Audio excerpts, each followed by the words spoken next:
Улуттук тил илиминде, көркөм адабиятта эл агартууда, саясатта өчпөс из калтырган инсан Касым Тыныстанов өзүнүн кыска өмүрүндө кыргыз тил илиминин, адабиятынын өнүгүшүндө саясатка зор эмгек киргизген. Ал окумуштуу көп иштерди жасап кеткен жашында.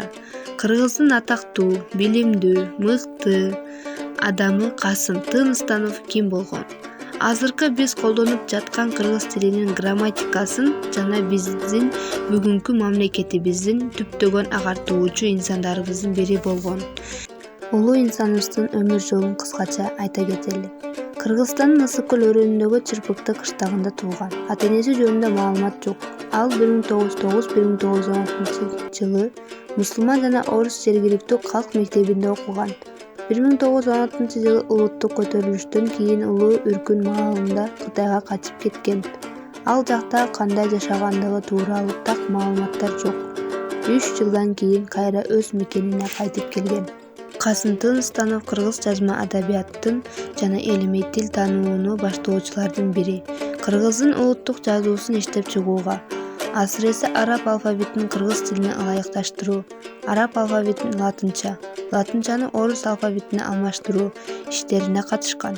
Азыркы кыргыз орфографиясынын негизги принциптери иштеп чыгып, кыргыз тилинде туңгуч окуу китептерин, кыргыз тилинин туңгуч грамматикасын жана тил илими боюнча кыргызча терминологияны түзгөн. 1927-1930 жылдары Кыргыз СССР эл агартуу комиссары. 1928 жылында жаңы маданият жолунда журналды уюштурууга катышып, 1931 жылына чейин жооптуу редактору болгон. 1931-1937 жылдары Кыргыз маданият курулуш институтунда илимий кызматкер, сектор башчысы, директордун милдети аткаруучу. Ошол эле учурда Кыргыз педагогикалык институтунда окутуучу.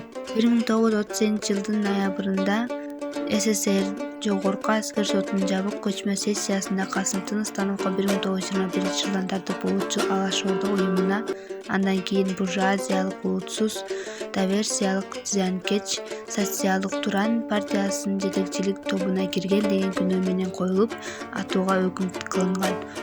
Өкүм тез аткарылып 7 ноябрда атылган. 1956 жылы аялы түрдүүбү тиешелүү органдарга кайрылып, 1957 жылы СССРдин Жогорку аскердик соту 1938 жылдын 5 ноябрындагы чечимин жокко чыгарган. 1958 жылы 22 январда аны партиялык жактан актаган. Тыныстанов кыргыз элинин туңгуч жазуучусу, туңгуч эл комиссары, кыргыз тилинин грамматикасынын негиздери профессор жана кыргыз маданиятынын, адабиятынын өнүгүшүнө зор таасир эткен мамлекеттик ишмер эле. Келечекте биз дагы ушул улуу инсан кылган иштерди канча бир пайызын аткарууга умтулалы.